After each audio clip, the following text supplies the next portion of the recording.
Hello everyone, welcome to IAS point. आज हम लोग यहाँ पे बात करेंगे अपना जो हमारा है अतिशय हस्तक्षेपकारी के बारे में। ठीक है, तो ये अतिशय हस्तक्षेपकारी आपको अभी नहीं समझ में आ रहा होगा। अभी जो हम लोग पढ़ रहे हैं धर्मनिरपेक्षता, इसमें हमने देखा था आलोचना के बारे में। ठीक है, कि कुछ लोग जो हैं वो इसकी आलोचना कर रहे हैं। तो इसमें से सबसे पहले तो कुछ लोगों का तर्क है कि ये धर्म विरोधी है। देन हमने देखा कि यहाँ पे बताया जाता है कि ये पाश्चात्य का कहीं ना कहीं पाश्चात्य से लाया गया है, या कि बात करते हैं कि इसमें अल्पसंख्यकवाद है। ठीक है, तो इन सब का उनकी जो आलोचना थी, उनके जो तथ्य थे एंड गवर्नमेंट के जो तथ्य थे, उन दोनों ही बातों को हम लोगों ने क्लियर किया है। अभी इसी आलोचना में ही जो नेक्स्ट पॉइंट आता है, अभी उतने से ही किसी को संतोष नहीं हो रहा कि हमने इतने इसमें क्या किए हैं, आरोप लगाए हैं। अभी कुछ और हैं, जैसे कि ये अतिशय हस्तक्षेपकारी, अभी इसके आगे भी और पॉइंट है। ठीक है, तो इसमें से अभी इसको भी हम लोग देखेंगे। आप लोग को 2019 का जो मेंस हुआ था, तो उसका क्वेश्चन देखिएगा। उसमें आपको ये पूरा, जैसे इसमें ये एनसीईआरटी में जो लिखा हुआ है आपका पूरा ए टू जेड यही क्वेश्चन पूछ लिया गया है। ठीक है, तो क्वेश्चन क्या था, थोड़ा सा मैं आपको क्वेश्चन बता दूं कि इसमें पूछा क्या गया था।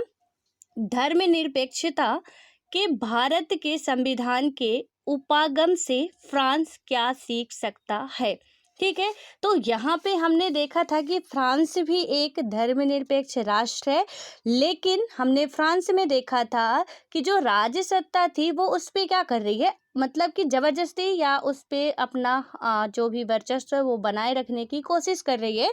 कि जो वहाँ की राज्य सत्ता है, यूरोपीय कंट्री है फ्रांस एक। ठीक है, तो वो भी एक धर्मनिरपेक्ष है, लेकिन उसमें कि आप पगड़ी नहीं पहनोगे या पगड़ी पहनोगे, या जो वो मतलब शासन व्यवस्था धर्म पे हावी होने की कोशिश कर रही है सीधे तौर पे। तो इसमें यही बताया गया, क्वेश्चन में पूछा गया है कि जो धर्मनिरपेक्षता के भारत के संविधान के उपागम से फ्रांस क्या सीख सकता है। यानी कि हमारे भारत के संविधान में जो धर्मनिरपेक्षता की बात की गई है, जिस तरीके का धर्मनिरपेक्ष है, तो उससे फ्रांस क्या सीख सकता है। तो सबसे पहली बात कि फ्रांस तो ये सीख सकता है, यहाँ पे यदि हम पूरा आप इस ये जो चैप्टर आप समझ चुके हैं, तो मैं नहीं कहती कि बिल्कुल एग्जैक्टली आप आंसर लिख पाएंगे, लेकिन अब आप थोड़ा बहुत तो इसको लिखने की कोशिश कर सकते हैं कि हमारे भारत के धर्म से फ्रांस क्या सीख सकता है, क्योंकि आपको फ्रांस का धर्म भी पता है। और ऐसा नहीं कि फ्रांस अभी कुछ मतलब नया कर रहा है या हमने पुराना देखा है। फ्रांस की लेटेस्ट आप हिस्ट्री देखेंगे तो अभी भी वहाँ पे राज्य सत्ता जो है, कहता तो अपने आप को धर्मनिरपेक्ष ही है, लेकिन कहीं ना कहीं उस पर हावी हो रहा है। तो इसमें सीधी सी बात है कि यहाँ पे यदि वो धर्म को मतलब भारत के धर्म से, धर्मनिरपेक्षता से कुछ सीखना चाहता है, तो पहली बात कि अपने जो ये थोप रहा है अपनी विचार अपने शासन पर, तो उसे कहीं ना कहीं उसको कम करना होगा। यही मतलब कि सबसे बड़ी बात है। जैसे हमारे यहाँ क्या है कि पूरा सब कुछ स्वतंत्र है। ठीक है, कि जो जितनी भी जनता वो अपने जिस धर्म को मानना चाहे, जैसे मानना चाहे, इसमें हम कोई भी इसमें किसी को दबाव नहीं, हमारे संविधान में पूरा बेहतर तरीके से लिखा गया है।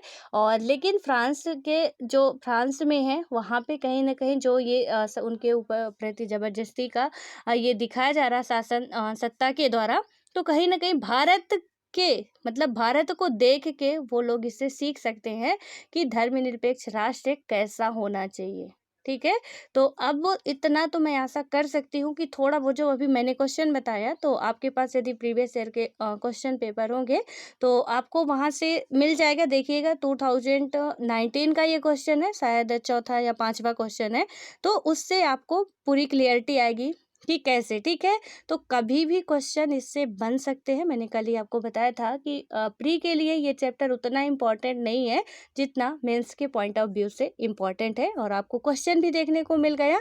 हालांकि बहुत ज़्यादा क्वेश्चन इससे नहीं आते हैं, लेकिन जब बहुत ज़्यादा इशू इसका क्रिएट होता है तो क्वेश्चन आते हैं। 2019 में कुछ फ्रांस में ऐसी घटनाएं हुई थी, आपको यदि याद हो तो। ठीक है, तो और यदि नहीं याद हो तो कोई आपको ये नहीं है कि याद ही होना चाहिए था, बिल्कुल गिल्टी फील नहीं करना है।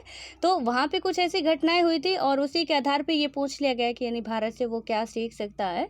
तो आप बिल्कुल इस पे, क्योंकि हमें हर तरीके से अवेयर रहना, एक भी कमी हमारे लिए भारी पड़ सकती है।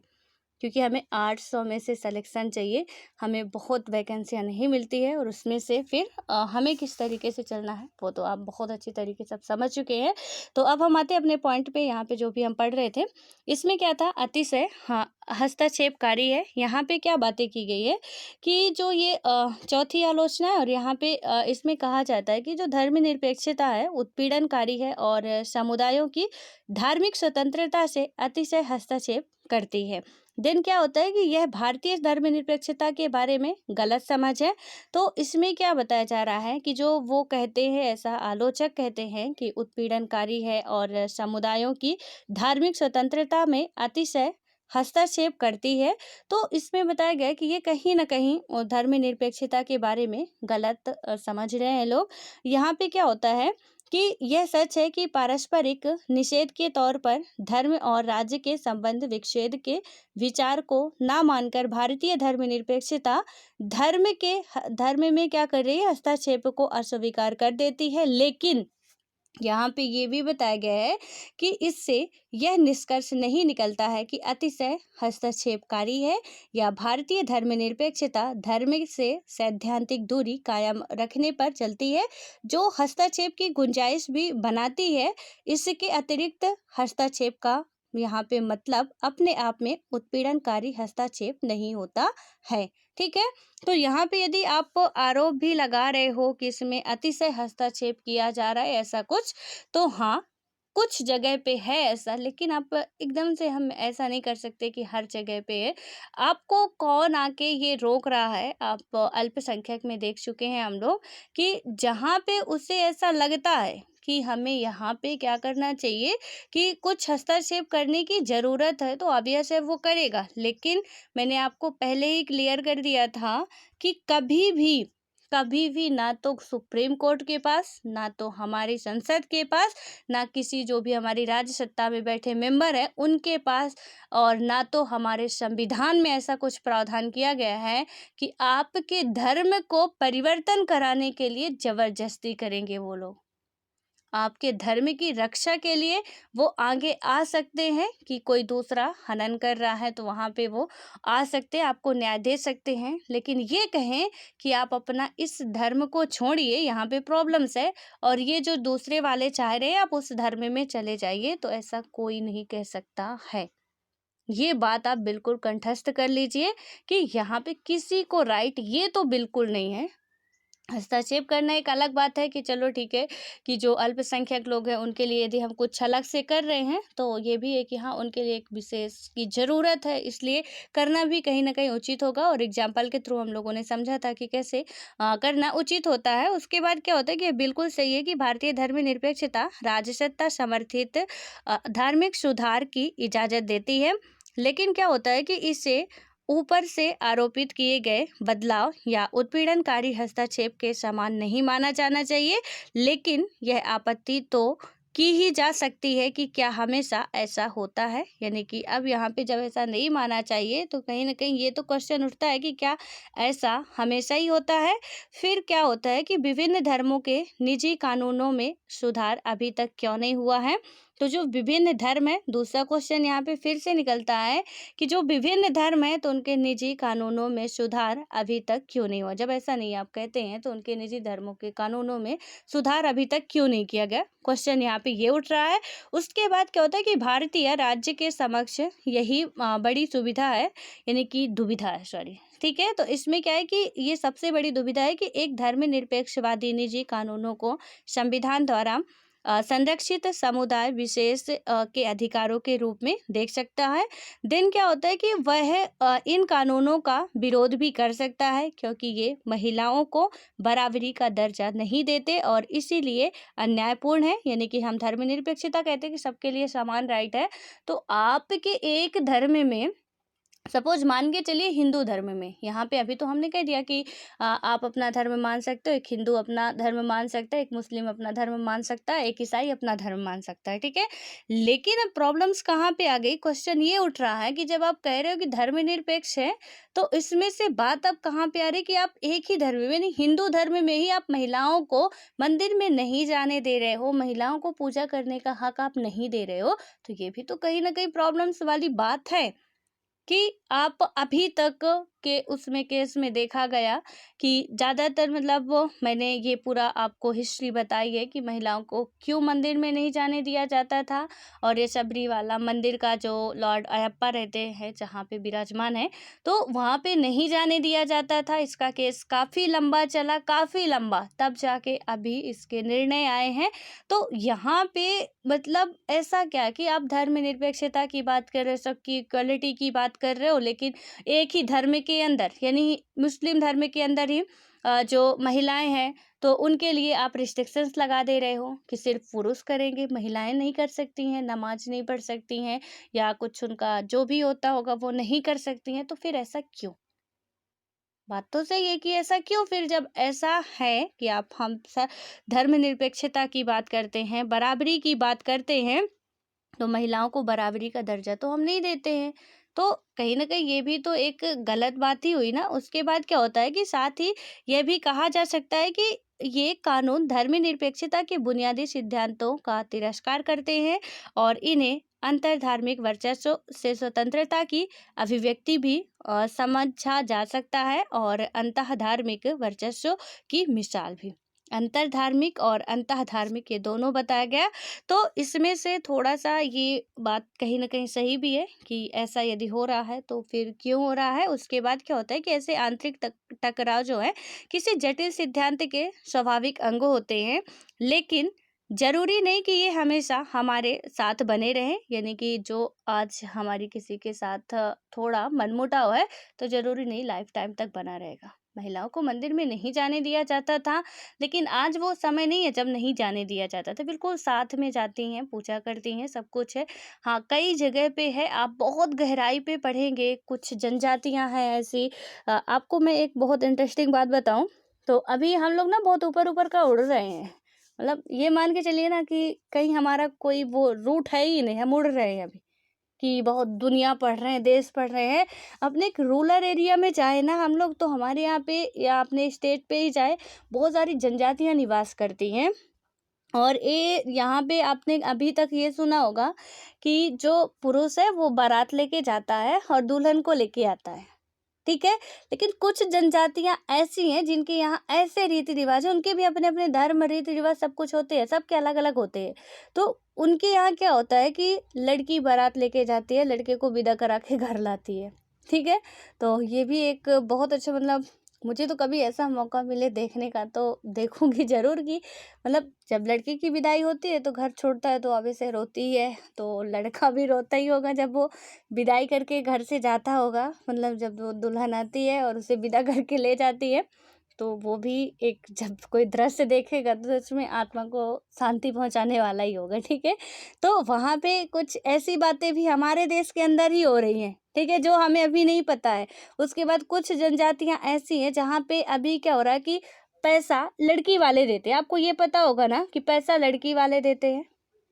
दहेज जो है लड़की वाले देते हैं लड़के वालों को।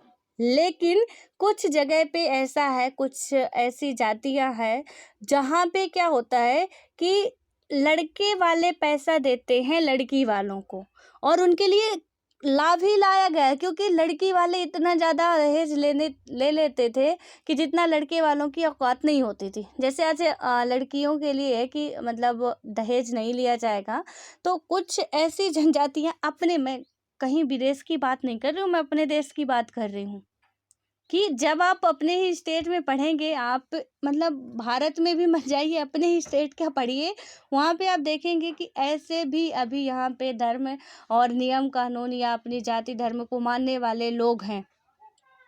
और कैसे-कैसे उनके नियम हैं, कैसे-कैसे उनमें विवाह होते हैं, कैसे-कैसे उनके संस्कार होते हैं, कैसे-कैसे उनके रीति-रिवाज होते हैं। सच में देखेंगे और पढ़ेंगे आप लोग ना तो अचंभे रह जाएँगे कि आज तक तो अभी ये सब पता ही नहीं था, हम तो हवा में उड़ रहे हैं। हम तो अभी तक ये सुने कि सिर्फ़ लड़की वाले ही दहेज देते हैं। लेकिन यहाँ तो लड़के वाले भी बेचारे दहेज देते हैं, और वो भी दहेज की बात तो छोड़िए, उन्हें इतनी प्रॉब्लम्स होती है उस दहेज को चुकाने में कि अब वो उनसे मतलब उनके लिए अब नियम कानून लाए गए हैं, बनाए गए हैं। तो अब आप ये तो समझ सकते हैं कि प्रॉब्लम्स कैसी होती होगी और कितनी होती होगी कि कितना मतलब लड़कों की शादी करना मुश्किल है। तो जहाँ पे आज हम हिंदू धर्म में कहते हैं कि एक लड़की को पैदा करना गुनाह माना जाता है, यानी कि लड़की पैदा हो गई तो घर वाले सदमे में आ जाते हैं कि जिस दिन से पैदा हुई उसी दिन से पैसे एक एक पैसे इकट्ठा करने लगते हैं कि पैसे रखो, दहेज के लिए होंगे, इसकी शादी के लिए होंगे।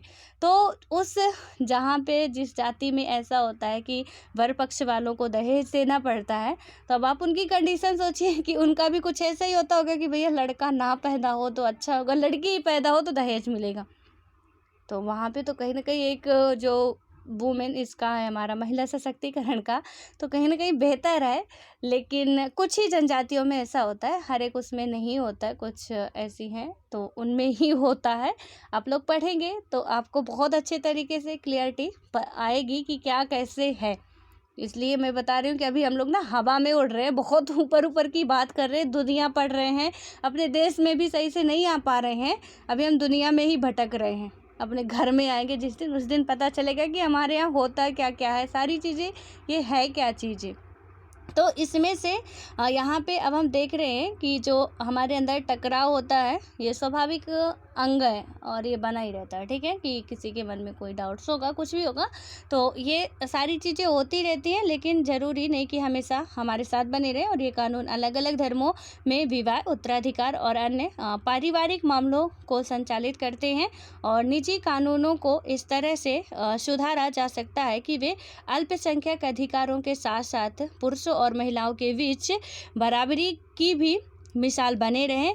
और ऐसे सुधार बलपूर्वक या राजसत्ता के जरिए नहीं किया जा सकता है, मतलब नहीं लाए जा सकते हैं, लेकिन राज्य इससे पूरी दूरी बनाए रखने की नीति भी नहीं अपना सकता। यानी कि ऐसे सुधार जो है तो ऐसा कहें कि राज्य सत्ता के द्वारा लाया जा सकता है, तो ऐसा नहीं।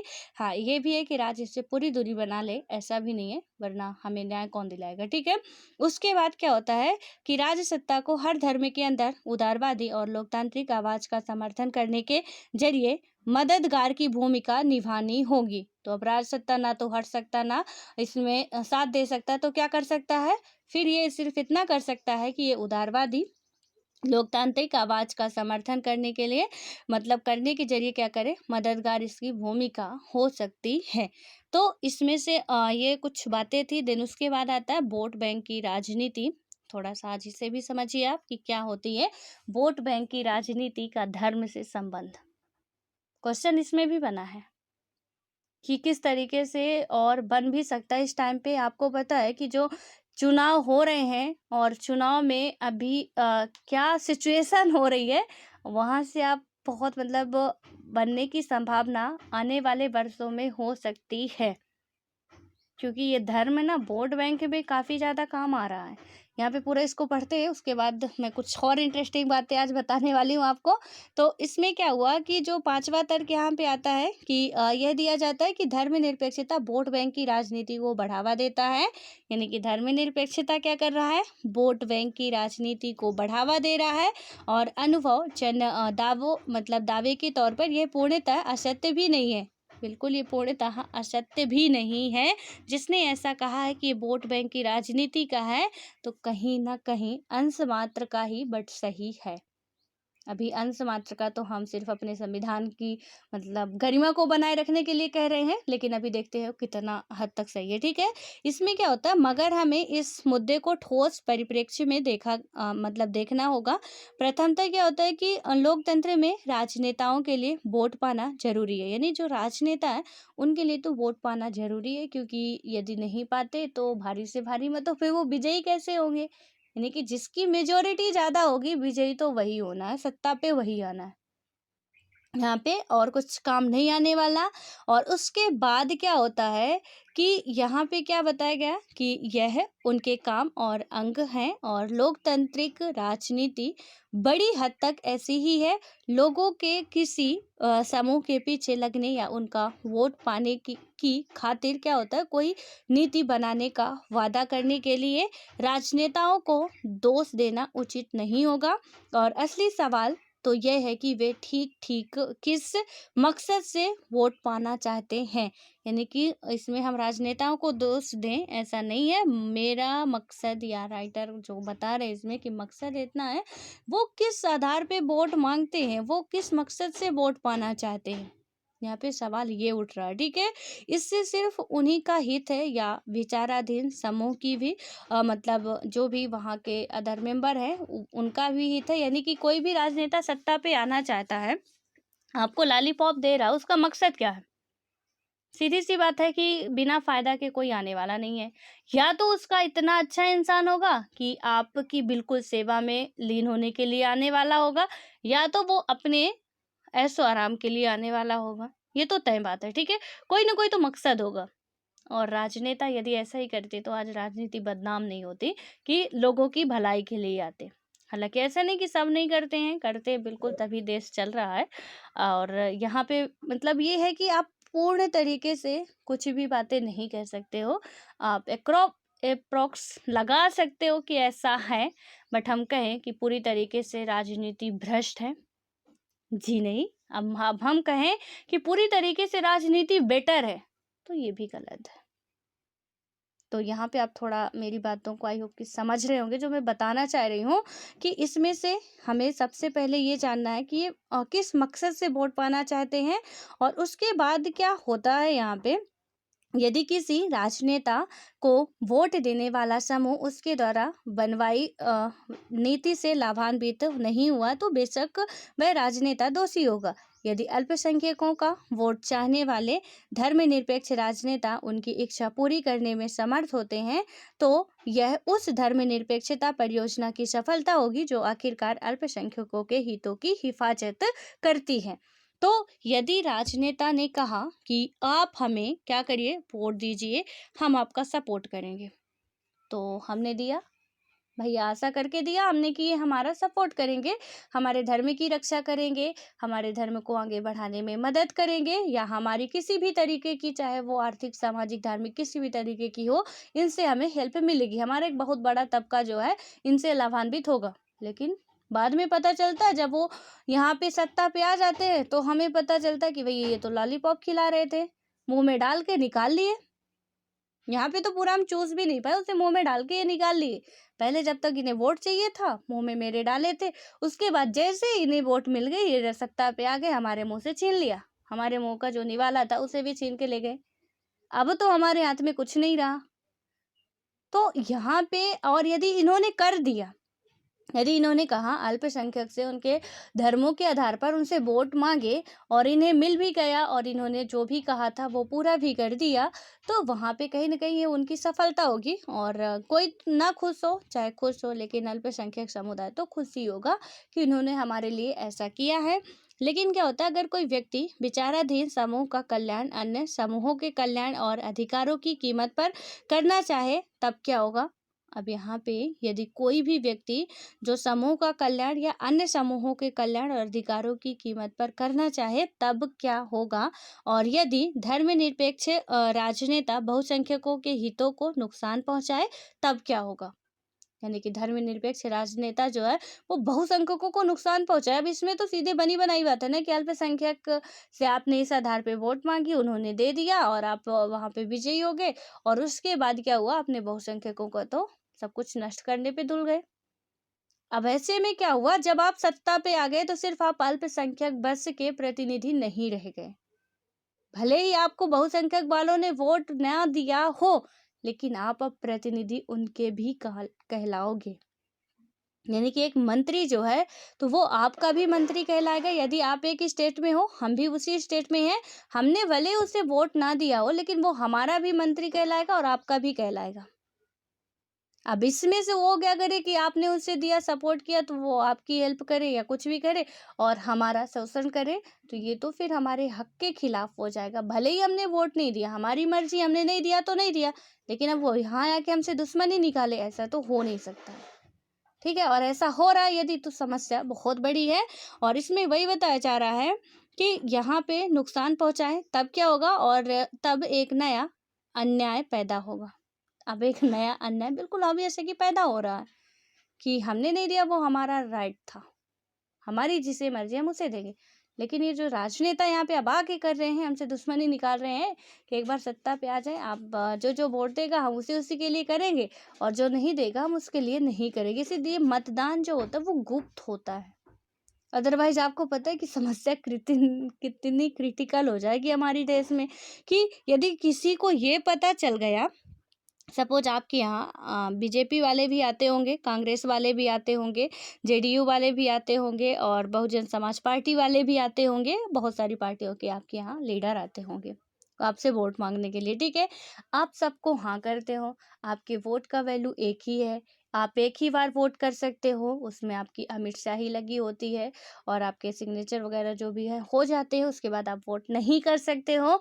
तो अब क्या होगा, अब यहाँ पे क्या होगा, अब जरा आप सोचिए कि यदि हमारे यहाँ पे ऐसा होता ना कि यहाँ पे जो बताया गया कि एक और अन्याय पैदा हो सकता है, तो अन्याय तो आए दिन पैदा होता है यहाँ पे, कि जैसे हमने तो सबको कह दिया कि चलो ठीक है भैया, आपको भी हम वोट देंगे, आपको देंगे, आपको देंगे, ठीक है।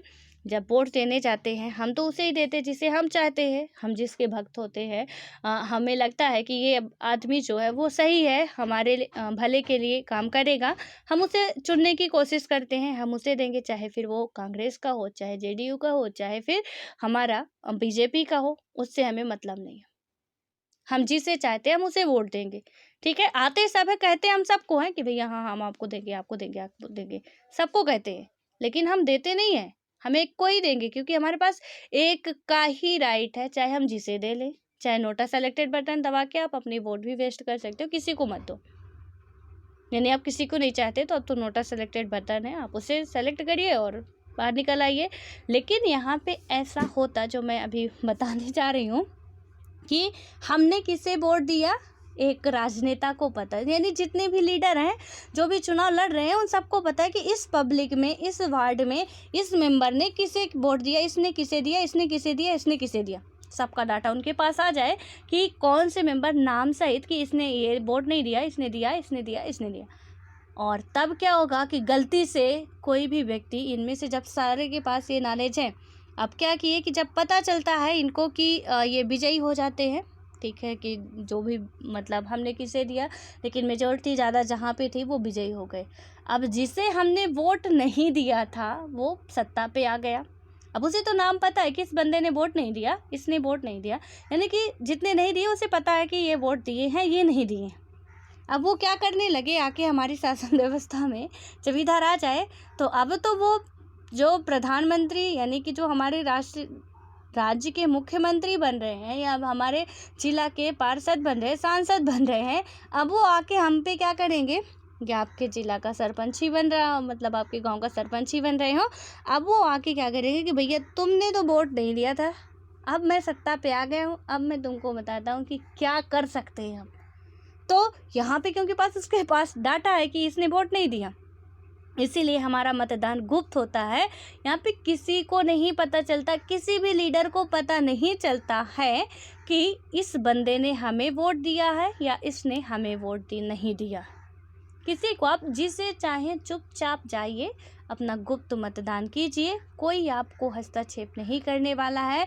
और यदि कोई आपको देख रहा है तो ये आपके राइट के खिलाफ होगा, क्योंकि वो आपका अधिकार है कि आप गुप्त मत कर सकते हो, और कोई आपसे ज़बरदस्ती करवाए या देखे वो भी सही नहीं है कि आपने किसे दिया है। और ना तो कोई बताता है कि हमें किसे देना है, ठीक है। वो अलग बात है कि राजनेता आप जिससे जितना अच्छा व्यवहार बना के चलते हैं तो समझ जाते हैं कि कौन बंदा हमें देगा, कौन नहीं देगा, तो वो उनके व्यवहार पे डिपेंड करता है, फिर जो भी उनका बिहेवियर पहले से बना होता है। लेकिन वहाँ पे हमें उन्हें नहीं पता चलता, और ना तो वो इस आधार पे हमें प्रताड़ित कर सकते कि आपने हमें वोट नहीं दिया था। किस आधार पे वो करेंगे, प्रूफ कहाँ उनके पास कि हमने उन्हें, हाँ सही है कि हमने नहीं दिया था, लेकिन उनके पास प्रूफ कहाँ कि हमने नहीं दिया था। तो यहाँ पे ये व्यवस्था जो है बहुत अच्छी वाली है। और यदि ऐसा नहीं होता तो मान के चलिए कि अभी ऐसा होने पर भी समस्याएं तो बनी रहती हैं, और ऐसा हो जाता, पता चलता है कि इसने दिया, इसने नहीं दिया, तो समस्याएं, आप जरा सोचिए, थोड़ा सा अपने दिमाग में वो दृश्य सोचिए कि कैसा वाला होता है जब राजनेताओं को पता चलता कि आपने वोट नहीं दिया और वो विजयी होके आते और आपका कोई काम पड़ता, तो फिर बताते कि क्यों, इधर तो आज काम पड़ा तो हमारे पास आ रहे हो, जब वोट देना था तो कहाँ गए थे, बीजेपी में दे रहे थे या कांग्रेस में वोट देने गए थे आप। तो इस तरीके की सिचुएशन अच्छा है कि नहीं है, अभी किसी भी कंट्री में नहीं है। लेकिन आप यदि अपने दिमाग में थोड़ा सा ना, जो मैं बता रही हूँ उसकी इमेज बनाएंगे तो बड़ा घटिया सा खतरनाक वाली इमेज आएगी आपके माइंड में। तो इसलिए ऐसा नहीं है, ऐसा नहीं है तो बेटर है और यहाँ पे जो अभी हम बात कर रहे थे कि इसमें क्या हुआ कि अगर कोई व्यक्ति जो है वो समूह कल्याण के आधारों पर क्या करना चाहता है कि अधिकारों की कीमत पर करना चाहे, तब क्या होगा, और ये धर्मनिरपेक्ष। उसके बाद आता है हमारा कि राजनेता बहुसंख्यक के हितों को नुकसान पहुंचाए, तब एक अन्याय होगा, और ये बिल्कुल अन्याय पैदा होगा ही। आप समझ चुके हैं कैसे अन्याय पैदा होगा। लेकिन क्या आप ऐसे उदाहरणों के बारे में सोच सकते हैं कि एक मतलब एक दो नहीं बल्कि ऐसे ढेर सारे उदाहरण, ताकि आप दावा कर सके कि पूरा राजनीतिक तंत्र अल्पसंख्यकों के पक्ष में झुका हुआ है। यानी कि अब इसमें जो इसके साइड वाले हैं वो कह रहे हैं कि आप कोई ऐसे एग्जाम्पल बताओ, कि एक दो नहीं कई सारे बताओ, कि पूरा राजनीतिक दल सिर्फ अल्पसंख्यकों के हित के लिए काम कर रहा। अब जो मैंने अभी आपको समझाया, अब उससे बखूबी आप कह सकते हो कि ऐसा बिल्कुल नहीं है। कहीं पे भी आपको ऐसा एग्जाम्पल देखने को नहीं मिलेगा, क्योंकि उन्हें यदि ये पता होता कि सिर्फ और सिर्फ अल्पसंख्यकों ने ही वोट दिया है, बहुसंख्यक वाले तो वोट दिए ही नहीं है, हो सकता है वो ऐसा कर सकते थे। लेकिन उन्हें ये नहीं पता है कि किसने दिया हमें, किसने नहीं दिया है, एंड वो सब के लिए मजबूर हैं कि करना पड़ेगा, क्योंकि सत्ता में आने के बाद वो सिर्फ अल्पसंख्यक के प्रतिनिधि नहीं, हम सबके प्रतिनिधि माने जाएंगे। हमने भले ही उन्हें वोट नहीं दिया था, तब भी हमारे जो अधिकार हैं वो उन्हें देने होंगे, चाहे कुछ भी हो जाए, क्योंकि यदि वो सत्ता पे हैं, बने रहना है तो उन्हें देना ही होगा। तो इसमें बताया जा रहा है कि कई सारे आप उदाहरण ऐसे हैं जो ढूंढिए कि आप बिल्कुल एग्जैक्टली अभी मैंने बताया ना कि हम बिल्कुल श्योरली ऐसा नहीं कह सकते कि राजनीति बिल्कुल ही एक तरफा है, या हम ऐसा बिल्कुल नहीं कह सकते कि सब जगह फैली हुई है। ये भी बिल्कुल एग्जैक्ट बात तो हम कर ही नहीं सकते, और राजनीति में तो और भी नहीं। ठीक है, कि हालांकि किसी भी बात पे एग्जैक्ट करना वो गलत होता ही है, लेकिन यहाँ पे यदि एग्जैक्टली हमने कह दिया कि राजनीति पूरी की पूरी अल्पसंख्यक की ओर झुकाव कर रखती है, गलत है। अल्पसंख्यक की ओर झुकाव रखती तो आज कहीं ना कहीं अल्पसंख्यक ही बहुत अच्छी स्थिति में होते, और उसके बाद यदि वो बहुसंख्यक पे झुकाव रखती तो कहीं ना कहीं आज बहुसंख्यक अल्पसंख्यक वालों को पता नहीं कहाँ दफना चुके होते। तो ऐसा कुछ भी नहीं है। यहाँ पे आपको ऐसे एग्जाम्पल तो शायद ही देखने को मिले, कुछ एक शायद ही देखने को मिले कि आप ये कह सको कि राजनीति इधर झुकी है या उधर झुकी है। भैया राजनीति है, जल्दी किसी के समझ में आती नहीं है कि ये राजनेता करते क्या हैं। ठीक है, उसके बाद क्या होता है कि अगर खूब सोचें तब भी आप संभवतः यही पाएंगे कि भारत में ऐसा कुछ हुआ है, इसका कोई प्रमाण नहीं है। और संक्षेप में वोट बैंक की राजनीति खुद में इतनी गलत चीज नहीं है। गलत तो वोट बैंक की वैसी राजनीति है जो अन्याय को जन्म देती है।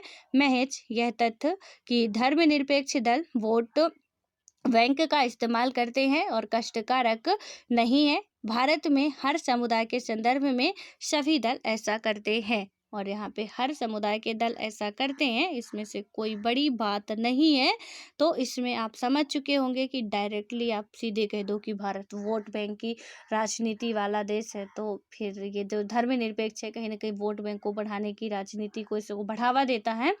तो एग्जैक्टली आप एक यूपीएससी एस्पिरेंट हो, कभी भी मेरी बात हमेशा याद रखिएगा कि सिर्फ ये तो अभी राजनीति पढ़ रहे हो आप, हमें श्योरली कुछ ऐसे मुद्दे होते हैं जहाँ पे हम नहीं बोल सकते। ये धर्म वगैरह ऐसे मुद्दे हैं कि आप बिल्कुल कंठस्थ होके इसमें से बात कर ही नहीं सकते हो कि नहीं ऐसा नहीं ऐसा ही है। ये यहाँ पे कुछ भी ना, मतलब क्या कहाँ पे चल रहा है वो समझना बड़ा कठिन होता है, बहुत टेढ़ी खीर होती है। और कुछ ऐसे मुद्दों पे हमें ना थोड़ा साइड पे रहना बेटर होता है हमारे लिए, इसमें घुसना बेटर नहीं होता है। कहीं पे राजनीति की बहस हो रही हो तो मैं तो आपको सजेस्ट करूंगी कि उससे ना आप थोड़ा दो कदम दूरी बैठ के सुनते रहो, चुपचाप सुना जाए तो, अदरवाइज आप निकल लो टाइम से। कोई फायदा नहीं है, टाइम वेस्ट होगा। आपको बहुत इंटरेस्ट आ रहा, बहुत मजा आ रहा, आपको दिमाग खवाना है अपना, तो फिर आप जाइए बढ़िया आराम से बैठ के आप भी, क्योंकि जो एक मतलब राजनीति वहाँ पे बतिया रहे होंगे ना, उनमें से सब एक से बढ़ के एक अपने आप को मानते हैं, और जब एक से बढ़ के एक मानते हैं तो फिर हम जैसे बेचारों का वहाँ पे कुछ होता नहीं है। क्योंकि हम लोग क्या है, कुछ प्रैक्टिकली बात करेंगे, क्योंकि हमने तो पूरा उसका डिटेल पढ़ा हुआ है, हमने समझा हुआ है। तो ऑब्वियस है कि हम लोग जब बात करेंगे तो सिर्फ ऐसा तो नहीं करेंगे कि धर्म के आधार पर, जाति के आधार पर या वंश के आधार पर, व्हाटएवर जितना भी वो लोग बनाते हैं, तो उस तरीके से नहीं बात करेंगे। हम पूरा प्रैक्टिकली जाएंगे एंड प्रैक्टिकली उन्हें पसंद नहीं आएगा, और पसंद नहीं आएगा तो आपकी पढ़ाई में भी वो सवाल उठा सकते हैं कि क्या पढ़ाई करते हो, ये पढ़ाई करते हो, मतलब इतनी बातें तुम्हें नहीं पता है तो क्या करते हो।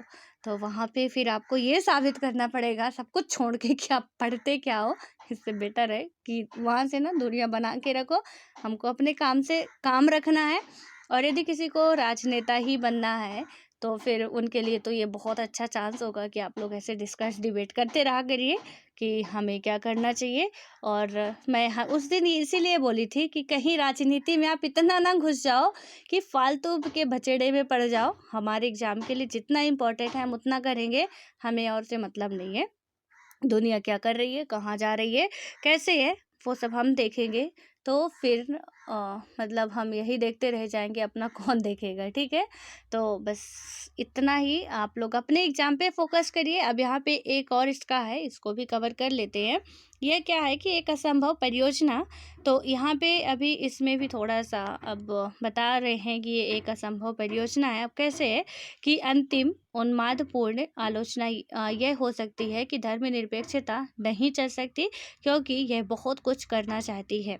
यह ऐसी समस्या का हल ढूंढना चाहती है जिसका समाधान है ही नहीं। यानी कि कुछ लोग कहते हैं कि धर्मनिरपेक्षता बहुत लंबे टाइम तक नहीं चल सकती है, क्योंकि ये बहुत कुछ करना चाहती है। और हमारे समाज में बहुत कुछ कर पाए कोई भी, तो वो शायद है कि मतलब उसको तो जान गंवानी पड़ेगी, लेकिन वो जो चाहता है वो कर नहीं पाएगा। ठीक है, लेकिन यहाँ पे क्या हो रहा है कि यह समस्या क्या है, यही कि गहरे धार्मिक मतभेद वाले लोग कभी कभी शांति से एक साथ नहीं रह सकते। हमारे अनुभव बताते हैं कि यह दावा गलत है। भारतीय सभ्यता का इतिहास दिखाता है कि इस तरह साथ साथ रहना बिल्कुल संभव है, अन्यत्र भी ऐसा हो मतलब हुआ है। तो यहाँ पे जो कह रहे हैं कि ये लंबे समय तक नहीं चल सकती, तो हमारा भारतीय जो सभ्यता है वो दिखाता है कि हम लंबे समय तक क्या दाउम्र रह सकते हैं। यहाँ पे विविधताओं का देश है, लेकिन यहाँ पे यदि आप याद रखें तो क्या हुआ कि जब हमारी पाकिस्तान से लड़ाई होगी, हम घर में भले ही लड़ मर रहे हैं, कुछ भी कर रहे हैं, लेकिन जब हमारा पड़ोसी हमसे लड़ेगा तो हम घर के दो भाई हैं, दोनों भाई टूट पड़ेंगे। लेकिन घर में हम कैसे रह रहे हैं वो घर की बात अलग है। तो इसमें यही बताया गया कि भारत में ये सब दिखाई दे रहा है आपको बहुत अच्छे तरीके से कि ये संभव है, और अनंत भी ऐसा हुआ है। ऑटोमन साम्राज्य इसका प्रेरणादायी उदाहरण है। और लेकिन क्या होता है कि अब आलोचक कह सकते हैं कि सह अस्तित्व वस्तुतः असमानता की स्थितियों में ही संभव था। तो श्रेणीबद्धता आधारित प्रणाली में हर कोई जगह पा सकता था। उनका दावा है कि आज ऐसा नहीं हो सकता, क्योंकि अब समानता लगातार प्रभावी सांस्कृतिक मूल्य बनती जा रही है। तो समानता, क्योंकि उनका क्या दावा है कि अब ऐसा हो नहीं सकता, लेकिन ये एग्जाम्पल दे रहे हैं कि ऐसा हो सकता है। हमारे देश में नहीं, अदर कंट्रियों में भी ऐसा हमने देखा है या हो सकता है। उसके बाद क्या होता है कि इस आलोचना का दूसरा जवाब इस तरह से दिया जा सकता है कि एक असंभव परियोजना का अनुकरण नहीं, वरन क्या होता है, भारतीय धर्मनिरपेक्षता भविष्य की दुनिया का प्रतिबिंब प्रस्तुत करती है। भारत में महान प्रयोग किया जा रहा है, जिसे समूची दुनिया बहुत पैनी निगाहों और बड़े चाव से देख रही है। ऐसा कहना ठीक भी है। अतीत में उपनिवेश रहे देशों से क्या होता है कि लोग अब पश्चिम के मुल्कों में आप्रवास कर रहे हैं। और वैश्वीकरण के तेजी, मतलब जो वैश्वीकरण अभी आपका ग्लोबलाइजेशन वाला जो मैटर चल रहा है, तो उसमें क्या हुआ है कि इसमें तेजी आने के साथ पूरे विश्व में लोगों की गतिशीलता अभूतपूर्व ढंग से बढ़ी है। और यूरोप और अमेरिका तथा मध्य पूर्व के कुछ हिस्से धर्म और संस्कृति की विविधता के लिहाज से भारत जैसे दिखने लगे हैं। और ये समाज भारतीय प्रयोग के भविष्य का मतलब गहरी रुचि के साथ अवलोकन कर रहे हैं। तो यहाँ पे अब जो वैश्वीकरण आया है, आपको पता होगा कि जो 1991 में यहाँ पे हमारे इकोनॉमिक्स में कुछ परिवर्तन लाए गए थे, हमारे ट्रेड वगैरह में कुछ इसमें परिवर्तन लाए गए थे। यहाँ पे हमें क्या हुआ था कि बहुत ज़्यादा प्रॉब्लम्स आती है। ऐसा नहीं कि पहले भारत की इकोनॉमी डल थी या कि अंग्रेजों ने आके यहाँ पे प्रॉब्लम्स क्रिएट की, ऐसा कुछ भी नहीं था। पहले हम बहुत अच्छे थे, हमारा व्यापार बहुत अच्छा चलता था। हाँ, सही है कि अंग्रेजों ने आके यहाँ पे हमारे जो धन था ना उसे ले जाके यहाँ से हमें सिर्फ एक जैसे आम को चूस के उसका छिलका फेंक देते हैं, पका हुआ आम होता है उसका सारा रस निकाल लेते हैं और उसके ऊपर का जो भी बचता पार्ट उसे फेंक देते हैं, उसी तरीके से हमको ये करके गए हैं। ठीक है? तो इसमें से हमें सुधरने में हम स्वतंत्र होते हैं, हमें अपनी सिचुएशन बनाने में, अपनी इकोनॉमिकल कंडीशन, सामाजिक, आर्थिक सारी कंडीशंस को सुधारने में काफ़ी वक़्त लगता है। यहाँ एक टाइम ऐसा आता है जहाँ खाने के भी लाले पड़ते हैं, व्यापार तो आप छोड़िए और उस टाइम हमें कर्ज़ लेने की ज़रूरत होती है और आपको पता होगा कि 1991 में हमारे यहाँ जो नई व्यापारिक नीतियाँ लाई गई थी और उसमें से एलपीजी लाया गया था। आप इकोनॉमिक्स पढ़ेंगे 11th क्लास की, आप एनसीईआरटी पढ़े होंगे इकोनॉमिक्स की, क्योंकि 12th क्लास की एनसीईआरटी तो खैर मेरे समझ से बाहर है, तो आप लोग समझ सकते हैं तो बढ़िया, अदरवाइज उसका कोई काम नहीं है। 11th क्लास की पढ़ सकते हैं, वही आपके काम की चीज़ है। बाकी 12th क्लास में तो आप इंटरेस्टेड हो तो पढ़िए, वरना कोई ज़रूरत नहीं है, ठीक है। तो उसमें जो आपको बताया गया है कि किस तरीके से एलपीजी लाया गया था। एलपीजी का मतलब लिक्विड पेट्रोलियम गैस नहीं है। यहाँ पे एलपीजी है आपका लिबरलाइजेशन है, प्राइवेटाइजेशन है और ग्लोबलाइजेशन है, ठीक है। तो ये जो लाया गया था 1991 में, तो इसमें बात की गई है अभी आपका वैश्वीकरण का, कि यहाँ पे हमने जिससे कर्ज लिया था उसने हमें शर्त रखी थी कि आपको ये लाना पड़ेगा, क्योंकि आप किसी से भी कर्ज लेंगे ना, वो चाहे कोई भी बैंक हो, कुछ भी हो, आप जब इकोनॉमिक्स पढ़ेंगे, बैंकिंग सेक्टर को आप पढ़ेंगे, बेहतर समझ पाएंगे कि हम किसी से भी कर्ज लेते हैं, हमें कुछ अपने उसमें रखना पड़ता है।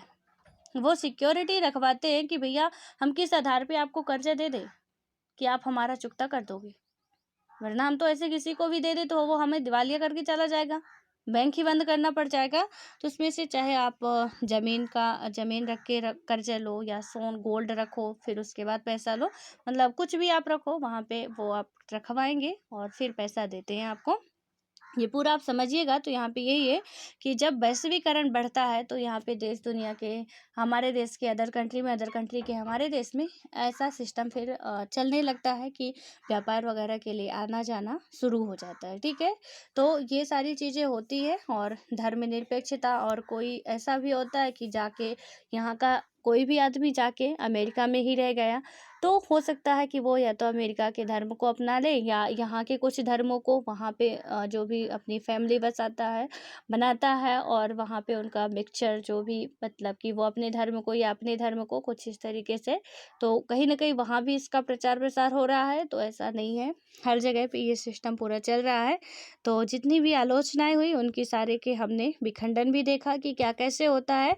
एंड होप सो कि आपको ये आलोचनाएं समझ में आ गई होंगी। आलोचनाएं क्या, पूरा आपका यही जो है चैप्टर यानी धर्मनिरपेक्षता का, अब हमारा आता है शांति, ठीक है। तो शांति, इसके बारे में भी हम लोग पढ़ेंगे।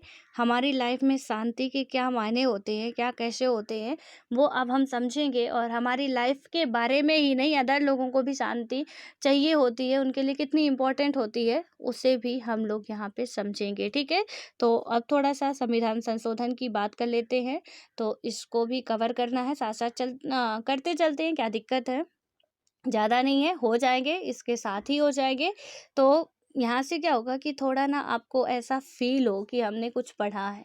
जब तक नोट्स में लिखा नहीं होता मज़ा नहीं आता कि हमने कुछ पढ़ा है, इसलिए मैं ये आपको करवाती हूँ कि थोड़ा सा आपका लिखा रहेगा, आपको अच्छा लगेगा।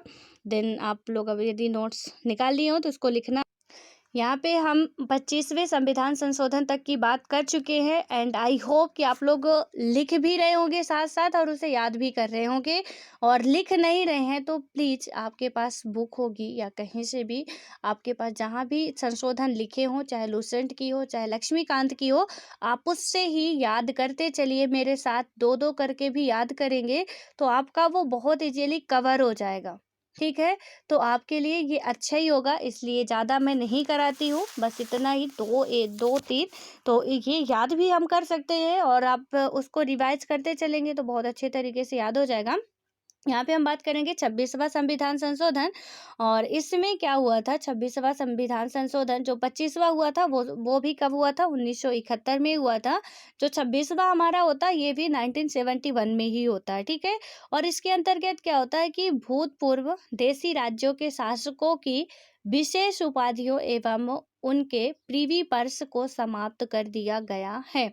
यानी कि इसमें क्या हुआ कि विशेष उपाधियों को और उनके जो भी प्रीवी पर्स थे उनको समाप्त कर दिया गया है। और ये प्रीवी पर्स मैं किसी दिन समझाऊंगी आपको, बस आप इसमें इतना जानिए कि जो भूतपूर्व देशी राज्यों के शासकों को विशेष उपाधियां दी गई थी एवं उनके जो भी प्रीवी पर्स थे उनको समाप्त कर दिया गया है। यहाँ ये प्रीवी पर्स का मतलब ये तो समझिए आप कि ये आपका जो बुलेट होता है, यानी कि जो आपका पैसा रखने वाला पर्स है वो नहीं है, मैं बताऊंगी इससे, अभी आज टाइम नहीं है, ठीक है। उसके बाद क्या होता है कि 27वां संविधान संशोधन हमारा 1971 में होता है। और इसके अंतर्गत क्या होता है कि मिजोरम एवं अरुणाचल प्रदेश को केंद्र शासित प्रदेशों के रूप में स्थापित किया गया था। ये आप बस सुन लीजिए, लिखने की कोई ज़रूरत नहीं है। यहाँ पे 27वां संविधान संशोधन ये भी 1971, यानी कि 25वां हमारा जो 24वां 1971 में हुआ था, 25वां भी 1971 में हुआ था, 26वां भी 1971 में होता है।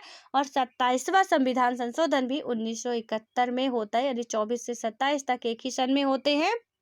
और यहाँ पे जो 27वां है इसके अंतर्गत मिजोरम एवं अरुणाचल प्रदेश को, ठीक है, क्या किया गया था कि केंद्र शासित प्रदेशों के रूप में स्थापित किया गया था। तो अभी आपको पता है कि मिजोरम स्टेट है, तो कुछ अभी संशोधन किए गए होंगे जब स्टेट बना होगा। अभी इसमें हमने क्या पढ़ा है कि केंद्र शासित प्रदेश के रूप में दर्जा दिया गया था, ना कि स्टेट के रूप में।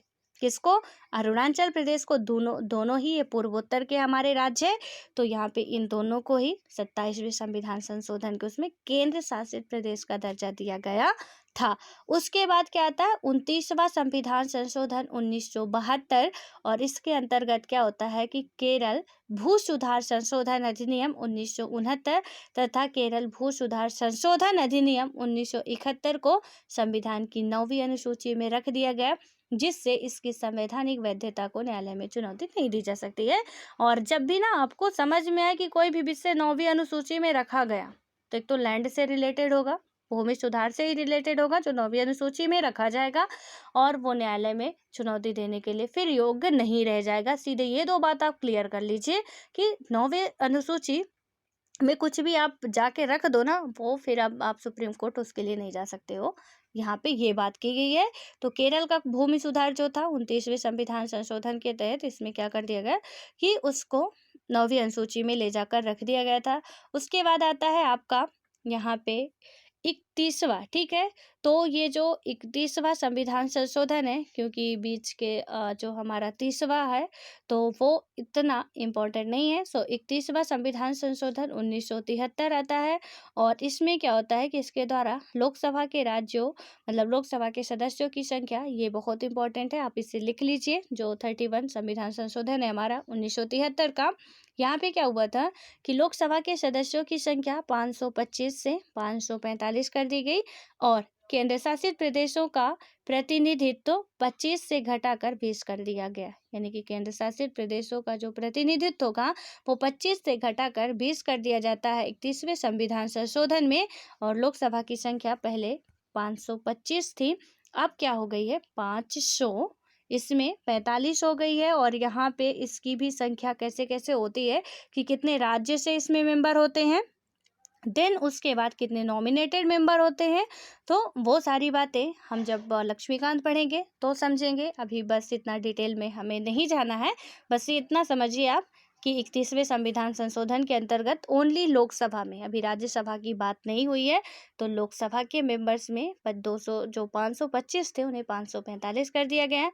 और जो केंद्र शासित प्रदेशों से 25 प्रतिनिधि लोकसभा में आते थे तो उनकी संख्या घटाकर 20 कर दी गई कि हर एक केंद्र शासित प्रदेश से जो 20 मेंबर है, यानी टोटल केंद्र शासित प्रदेशों में से, हर एक नहीं, टोटल केंद्र शासित प्रदेशों में 20 ही मेंबर आ सकते हैं, तो संख्या उनकी घटा दी गई थी। अब आता है हमारा 32वां संविधान संशोधन। अब इसके बारे में हम लोग कल डिस्कस करेंगे, तो ये संविधान संशोधन 31वां वाला आप लिख लीजिएगा क्योंकि ये इंपॉर्टेंट है। उसके बाद अब आप लोग पढ़ते रहिए, इसे रिवाइज करते रहिए। कहीं से भी आप नहीं भी लिख रहे हैं तो मैं फिर कह रही हूँ कि आपके पास जो भी बुक हो आप उससे इसे रिवाइज मैनेज करते रहिए, बहुत इम्पोर्टेंट हैं ये। और आपकी इसकी जब कभी एग्ज़ाम अब आप बिल्कुल एग्ज़ाम दे सकते हैं कोई भी, ऐसे नहीं, फॉर्म वगैरह फिल करते रहिए। ज़रूरी नहीं कि हम पहले ही बिल्कुल डीएम बन जाएंगे। कोई छोटी सी जॉब भी मिलती है तो आपके पास कोई मतलब सिक्योर रहेगा कि चलिए ठीक है ये है। तो यदि आप लोग बहुत रिच फैमिली से नहीं आ रहे हैं तो मैं सजेस्ट करूंगी कि कोई भी वैकेंसियाँ आती हैं आपको जॉब ले लेनी चाहिए। अब पढ़ाई हम स्किप नहीं करेंगे, लेकिन यदि मिल रही है ठीक है, हमारे अंदर उतनी एबिलिटी है कि हम अभी छोटी मोटी जॉब ले सकते हैं। सो मेरा यही सजेशन रहेगा कि आप लोग ले सकते हैं, क्योंकि वैकेंसी वगैरह तो आती नहीं है कुछ टाइम बाद, पता नहीं गवर्नमेंट जॉब मिलने वाली भी है या नहीं। तो इसलिए आप लोग कुछ ऐसा करते रहिए। ऑल द बेस्ट, मिलते हैं। मैंने इसीलिए संशोधन शुरू किया है। कहीं भी ये किसी भी छोटे एग्जाम में भी पूछा जाता है, बड़े एग्जाम में तो यूपीएससी बिल्कुल ये फैक्चुअल क्वेश्चन तो नहीं पूछेगा, लेकिन हाँ कंसेप्चुअल क्वेश्चन वो पूछ लेता है। तो उसके लिए तो हम पढ़ ही रहे हैं, लेकिन साथ साथ अपना साइड का भी चलता रहे तो बेटर होगा। ठीक है।